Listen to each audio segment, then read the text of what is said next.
The diner was quiet that evening, the kind of silence that only comes after the dinner rush is over. Anna wiped the last table with slow, tired hands.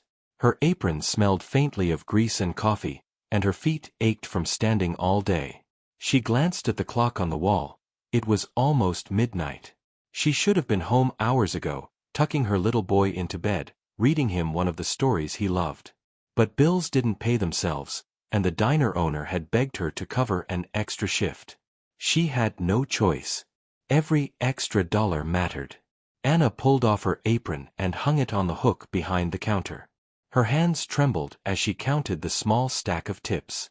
It wasn't much, but it was something. She pressed the money into a small envelope marked hospital bills and slipped it into her worn handbag. Her son, Ben, was only 6 years old. His laugh could light up the darkest day, but lately, that laugh had grown weaker. The doctor's words echoed in her mind every night. He needs better treatment, Anna. Without it, his health will get worse. Better treatment meant more money. Money she didn't have. As she turned off the lights, Anna whispered a silent prayer. She wasn't sure if anyone was listening, but it was all she could do to keep herself from breaking. The rain had started outside, falling in steady sheets against the diner's windows. Anna pulled her thin coat tighter around her shoulders as she locked the door. She hurried toward the bus stop, her mind heavy with worry. But that night, something unusual happened. A black car was parked across the street, sleek and polished, so different from the old trucks and buses that usually passed through this part of town. Inside the car sat a man in a dark suit. His eyes followed her movements carefully, though she didn't notice. Anna sat on the bench, waiting for the bus that always came late. She rubbed her hands together, shivering in the cold. The stranger in the car leaned forward, watching. When the bus finally arrived, Anna climbed aboard. The man in the suit did not move his car. He simply watched until the bus disappeared into the rain. Back at home, Anna crept into the small apartment she shared with her son. The wallpaper was peeling, and the heater groaned like an old man, but it was all she could afford. She tiptoed into Ben's room. He was asleep, his small frame curled under the blanket. His chest rose and fell softly, but his breathing was shallow. Anna brushed a strand of hair from his forehead and pressed a gentle kiss there. "I promise, sweetheart," she whispered, her voice breaking. "I'll find a way. I'll protect you, no matter what it takes." Her tears soaked into his pillow, but Ben didn't stir. He dreamed peacefully, unaware of the storm in his mother's heart. The next morning, Anna returned to the diner, exhausted but determined. She tied her apron again and forced a smile as customers trickled in. She had learned long ago that kindness brought better tips, and tips meant medicine. Around noon, the bell above the diner door jingled. Anna looked up and saw him, the same man from the black car. His presence filled the room instantly. He was tall, well-dressed, and carried himself like someone who had never known struggle. He chose a booth by the window. His eyes never left Anna as she walked over with her notepad. "Coffee?" she asked politely, keeping her voice steady. "Yes," he replied, his voice deep and calm. Then, after a pause, he added, "And maybe some company." Anna blinked, unsure if she had heard him right. She gave a polite smile, the kind she used with customers who were too bold, and wrote down his order. "I'll bring your coffee," she said quickly, stepping away. But when she returned with the steaming cup, the man was still watching her. Not with arrogance, not with rudeness, but with a strange intensity, as if he could see the weight she carried. "You work late nights often," he said casually. Anna hesitated. "I do what I need to do," she answered carefully. The man studied her for a moment longer, then gave a small smile. "That's what I thought." Anna didn't know what he meant, but she felt uneasy under his gaze. She hurried back to the counter, her mind racing. Who was this man? And why did he feel like trouble? That night, as Anna walked home under the flickering streetlights, the black car appeared again. The same man stepped out, his umbrella shielding him from the rain. Anna froze, clutching her bag. "What do you want?" she asked, her voice trembling. The man's eyes softened. Not to hurt you. I only want to make you an offer. Anna's breath caught in her throat. What kind of offer? He stepped closer, his expression unreadable. One that could change your life. One that could protect your child. Her heart pounded. How did he know about Ben? Why was a stranger speaking about her son? In that moment, Anna realized her quiet struggle was no longer hidden. Someone had noticed. Someone powerful. And whatever this man wanted, it was only the beginning. Anna stood frozen under the rain, staring at the man with the black umbrella. His eyes were calm but serious, as if he already knew her answer before she even spoke. I don't know who you are, she said firmly, clutching her handbag tighter. But I don't need help from strangers. The man tilted his head, his sharp gaze never leaving hers. You may not know me, but I know you. You're Anna Miller. You work double shifts at the diner. You live on Elm Street in that small apartment with your son. And you're drowning under hospital bills. Her heart stopped. How do you know all this? I make it my business to know things, the man replied simply. My name is Daniel Carter. The name meant nothing to Anna, but something about his tone told her he was not just another diner customer. His suit, his car, his confidence, it all spoke of wealth and power. Anna tried to step past him. Please, leave me alone. But Daniel's next words rooted her in place. If you walk away now, your son's treatment will be delayed. You know the doctor said time is not on your side. Her eyes widened. Fear and anger mixed in her chest. Don't you dare use my son against me. Daniel didn't flinch. Instead, he spoke more softly. I'm not your enemy, Anna. I'm offering you something no one else can. I can pay for your son's treatment. Every bill. Every medicine. But in return. Anna's voice shook. In return for what? Daniel paused, as though weighing his words. Finally, he said, I need you to come work for me. Not at the diner. For me. Directly. Live in my house. Be under my roof. Anna stared at him in shock. You want me to, what? Be your servant? No, Daniel said quickly.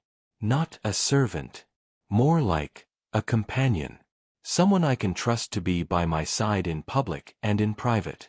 You'll still see your son every day. You'll still be his mother.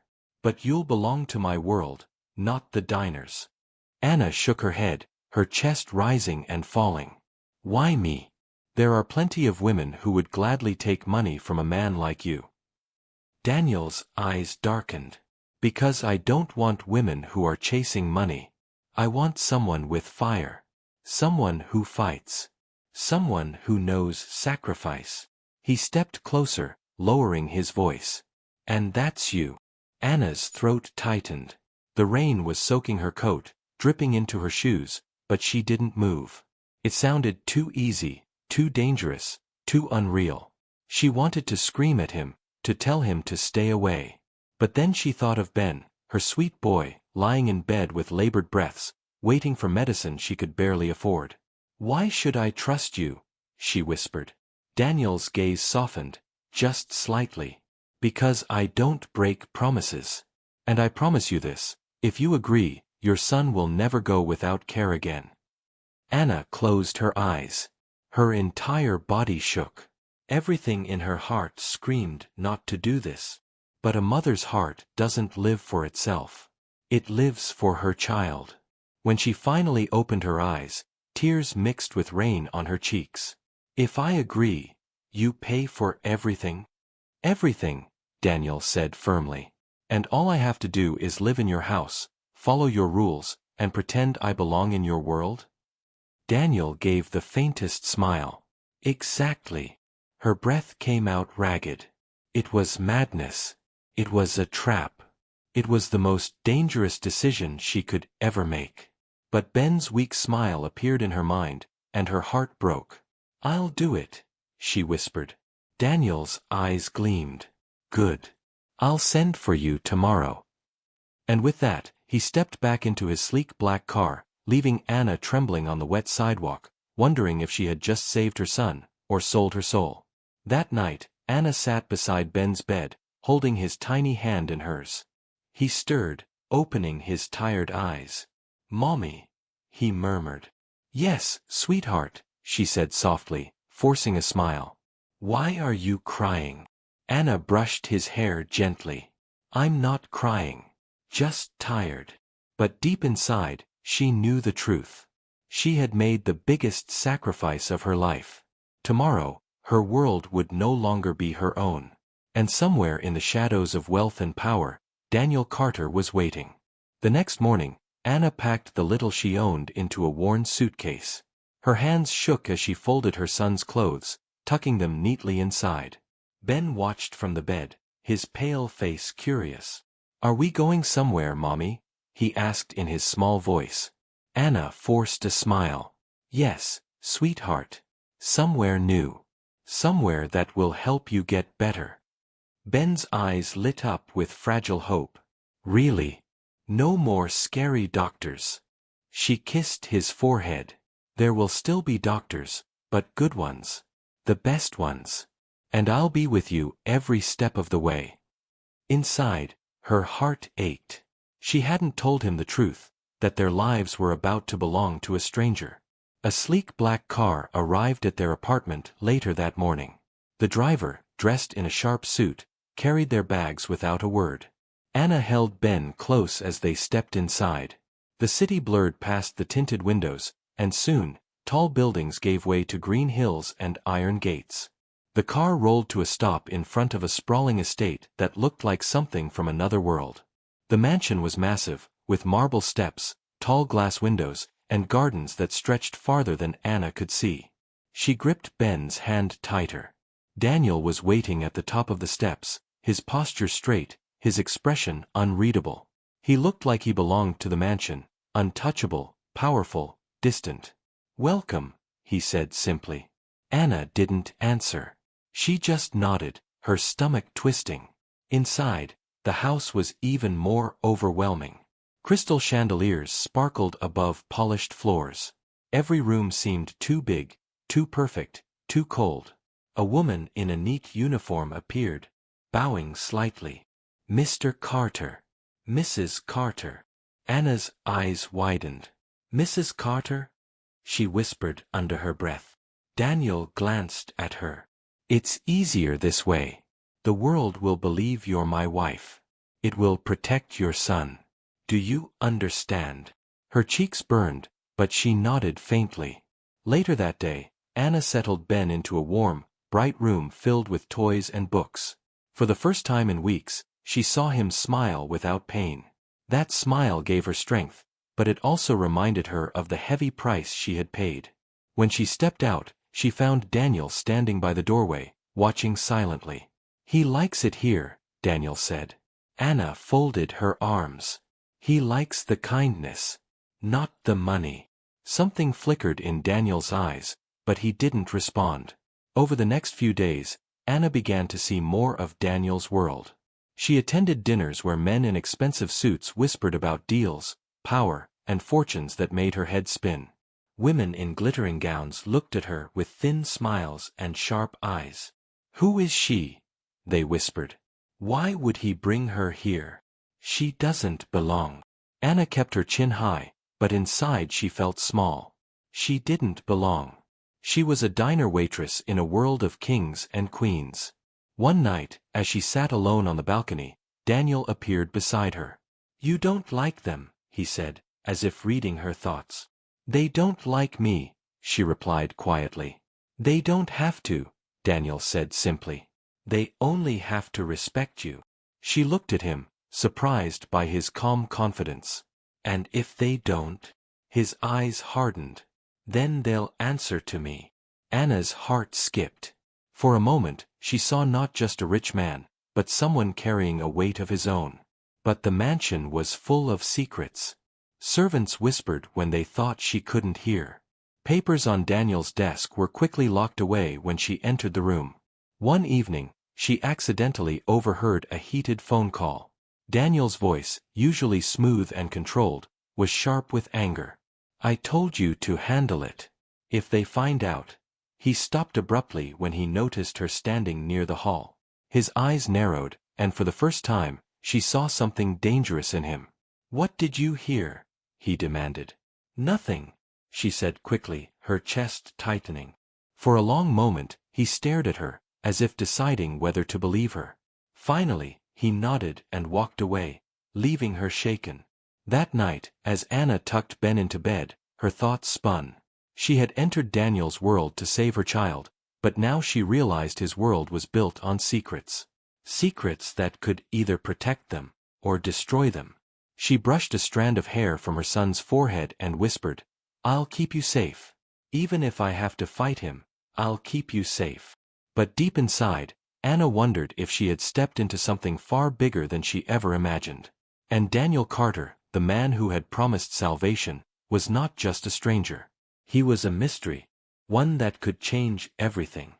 Days turned into weeks, and Anna tried her best to adjust to life inside Daniel Carter's mansion. On the surface, everything seemed perfect. Her son Ben finally had proper medical care, warm meals, and laughter that filled his small body with hope again. But under that perfect surface, Anna felt a storm slowly building. It began one night when Ben coughed so hard he couldn't breathe for a moment. Anna panicked, rushing him to the private doctor Daniel had hired. The doctor assured her it was under control, but Anna could not shake the fear that her son's condition was getting worse. She sat by Ben's bedside, holding his tiny hand. Don't leave me, sweetheart. Please don't leave me. Her tears slipped down silently. Unnoticed, Daniel stood in the doorway, watching her. His usual cold expression softened for a moment. He stepped inside, his voice lower than usual. He'll be okay. I'll make sure of it. Anna looked up sharply. You can't promise that. Money can't fix everything. Daniel's jaw tightened. No, but it can buy time. And time is what he needs. For the first time, Anna saw something raw in his eyes. Not arrogance, but desperation, as if her son's struggle touched an old wound in him. The next morning, Daniel took her to his study. The heavy oak doors shut behind them with a deep sound. I've arranged for Ben to see one of the best specialists in the country, he said. But it means traveling. It won't be easy. Anna hesitated. Why would you do all this? You don't even know us. Daniel's eyes locked on hers. Because I know what it feels like to lose someone you'd give everything to save. His words hung heavy in the room. Anna wanted to ask, who did you lose? What happened to you? But the way his face closed up told her he wasn't ready to answer. Later that week, Daniel held a gathering in his mansion. Powerful men and women filled the glittering hall, dressed in jewels and silk. Anna stayed close to the walls, uncomfortable in her borrowed gown. Whispers followed her wherever she went. She's only here because of her son. Daniel must be desperate to keep her. She doesn't belong. Anna's cheeks burned, but she stood tall. She had endured worse.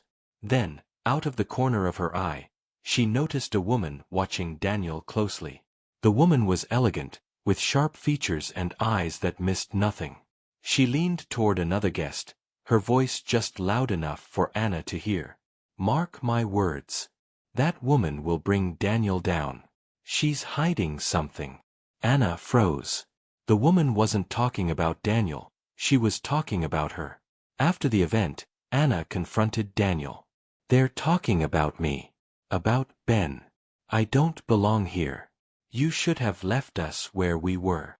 Daniel's face hardened. And what? Leave you to struggle alone? Watch your son fade away. Her voice broke. At least then the world wouldn't look at me like I'm some mistake. His hand clenched at his side. For a moment, he looked like he wanted to say something, but instead, he turned away. Let them talk. Their opinions don't matter. But Anna knew better. In Daniel's world, opinions were dangerous. Whispers had power. That night, as she tucked Ben into bed, he looked up at her with tired eyes. Mommy, Do you like it here? Her throat tightened. I like it when you're safe, sweetheart. He smiled faintly. Mr. Daniel is nice. He brings me books. He sits with me when you're not here. Anna was startled. She hadn't known Daniel spent time with Ben when she wasn't around. Something inside her shifted, a tiny seed of trust. But the storm broke sooner than she expected. A few days later, Ben collapsed in the garden. His small body went limp, and panic filled the air. Anna screamed, holding him, tears blinding her eyes. Within moments, Daniel was there, shouting for his staff, lifting Ben into his arms with surprising tenderness. Get the car, he ordered. His voice, usually calm, was raw with fear. Anna clung to her son in the hospital, her whole world breaking apart. She prayed, begged, pleaded in silence. Beside her, Daniel didn't leave. His hand never left her shoulder. His presence was steady, unshakable, but his face betrayed something deeper. Shadows of pain, memories of another loss he had never spoken about. Hours later, when the doctor finally came out, Anna braced herself for the worst. He's stable for now, the doctor said gently. But his condition is delicate. He needs more tests, more treatment. You'll need strength. Both of you. Anna's knees nearly gave way in relief. She turned to Daniel, tears streaming down her face. For the first time since they met, she whispered, "Thank you." Daniel didn't answer. But his eyes, dark and filled with something unspoken, said more than words ever could.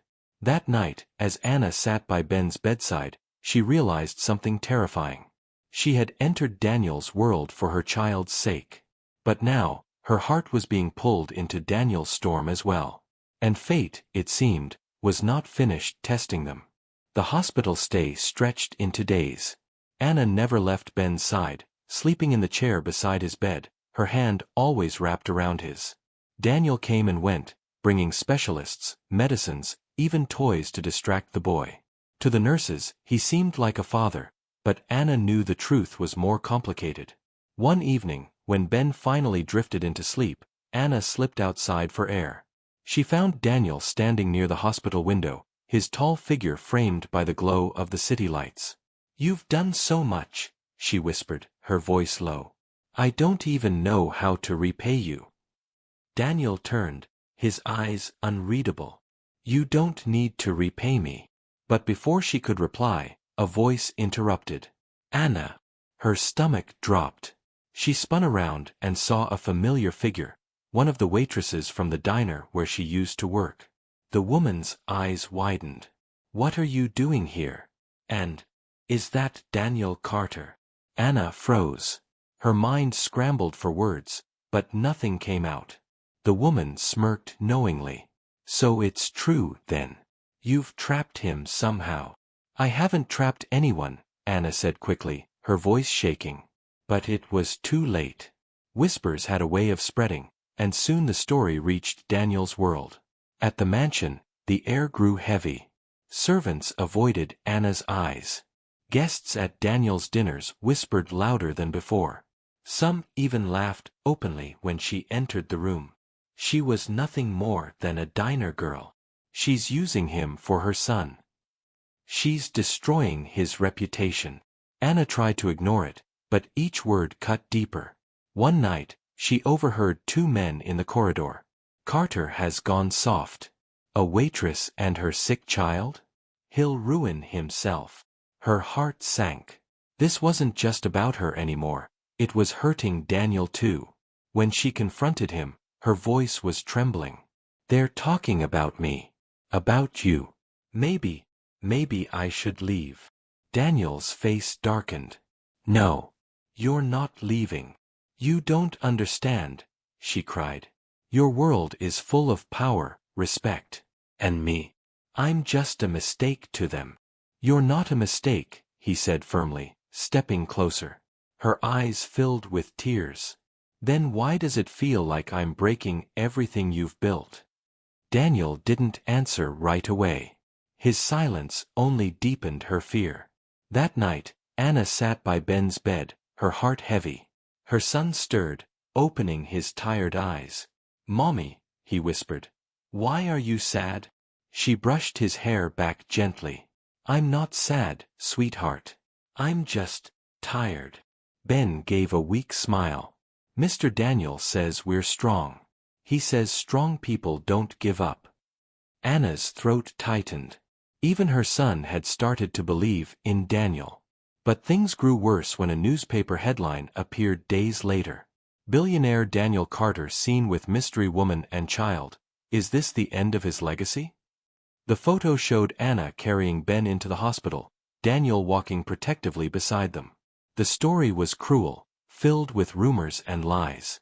Anna felt the ground slip beneath her. "They'll destroy you because of me," she whispered, showing Daniel the paper.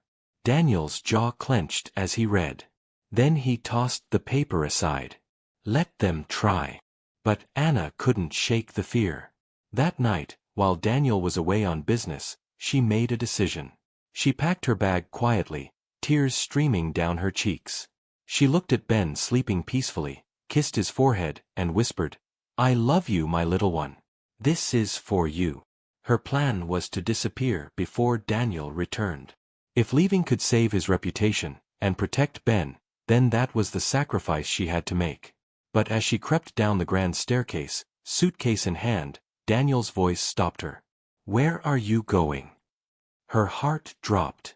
He stood at the bottom of the stairs, his eyes sharp, his face unreadable. I'm leaving," she stammered. "You've done enough. I won't let you ruin yourself because of me." Daniel's steps echoed as he climbed the stairs toward her. His voice was low, but filled with steel. "You think walking away will fix this? You think your sacrifice will protect him? Protect me?" Tears spilled down her face. "Yes. Because the truth is I don't belong here, Daniel. I never did. And one day, you'll realize that too." Daniel stopped just a breath away. His eyes burned into hers. "You're wrong, Anna. You belong here more than anyone. You just can't see it yet." Her suitcase slipped from her hand. Her body trembled. For a long moment, they stood in silence, both torn between fear and something much deeper. And then, from upstairs, a small voice broke the moment. "Mommy?" "Mr. Daniel." Ben's voice. Weak. Fragile. Calling for them. Anna turned, rushing back up the stairs, Daniel right behind her. The breaking point had come, not just for Anna, but for all of them. Ben's voice pulled them both back into the room like a lifeline. Anna rushed to her son's side, her heart pounding. Daniel followed close behind, his usually steady face now pale with worry. "Mommy," Ben whispered, clutching her hand. "Don't go. Please don't leave."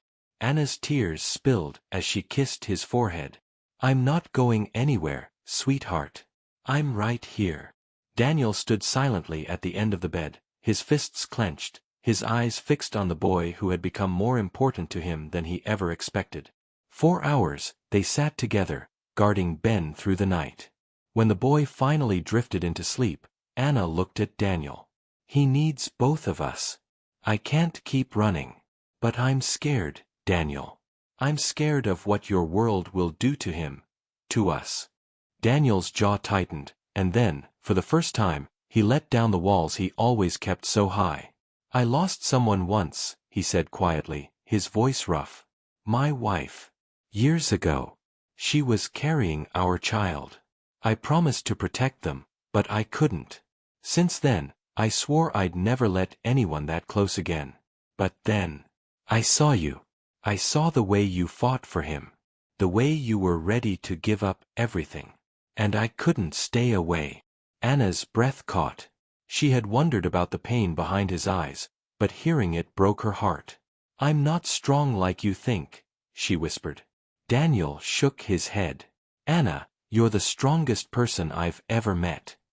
The next morning, Daniel called a press conference in his own home. The mansion filled with reporters and flashing cameras. Anna stood nervously at his side, holding Ben's hand. When the questions began, sharp, cruel, and filled with doubt, Daniel stepped forward. "You want the truth," he said, his voice firm. Here it is. This woman is not here to destroy me. She is here because she is braver than all of you combined. She gave up her pride, her comfort, everything she had, just to save her son. And if any of you think that makes her weak, then you've never known real strength. The room fell silent. Cameras clicked, but no one dared to interrupt. Daniel turned slightly, his eyes softening as they landed on Anna. I didn't bring her here out of pity. I brought her here because she belongs by my side. Anna's heart pounded. She hadn't expected him to defend her so fiercely, so openly. Reporters scrambled with more questions, but the message was clear. Daniel had chosen his side. That night, as the mansion quieted again, Anna sat in the garden with Ben beside her. The boy was brighter, laughing softly at the stars. Mommy, he said, are we staying here forever? Anna smiled faintly, brushing his hair back. Would you like that? He nodded. Yes. Because Mr. Daniel makes you smile. And I like it when you smile. Her throat tightened with emotion. Children always saw the truth more clearly than adults. Daniel appeared then, stepping into the garden. His gaze went first to Ben, then to Anna. His doctors are hopeful, he said quietly. It will take time, but he has a chance now. Anna's eyes filled with tears. A chance. That's all I ever wanted for him. Daniel stepped closer, his voice lower. And what about you? What do you want? For so long, Anna had ignored her own heart. She had lived for her son, for survival, for sacrifice.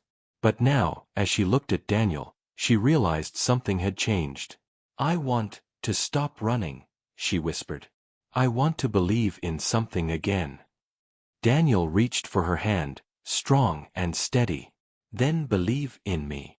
Ben, half asleep on the bench, stirred and smiled. Mommy, Mr. Daniel, can we be a family? The words hung in the air like a prayer. Anna's tears spilled, and Daniel's grip on her hand tightened. Yes, Daniel said firmly, his voice carrying both promise and love. We already are. Anna looked at him through her tears, seeing not the powerful stranger who had entered her life, but the man who had given her son a future, and given her something she never thought she'd find again. Hope. In that moment, under the quiet stars, the sacrifice that once felt like chains became something else entirely. It became love. A love that would protect them. A love that would heal them. And a love that would last.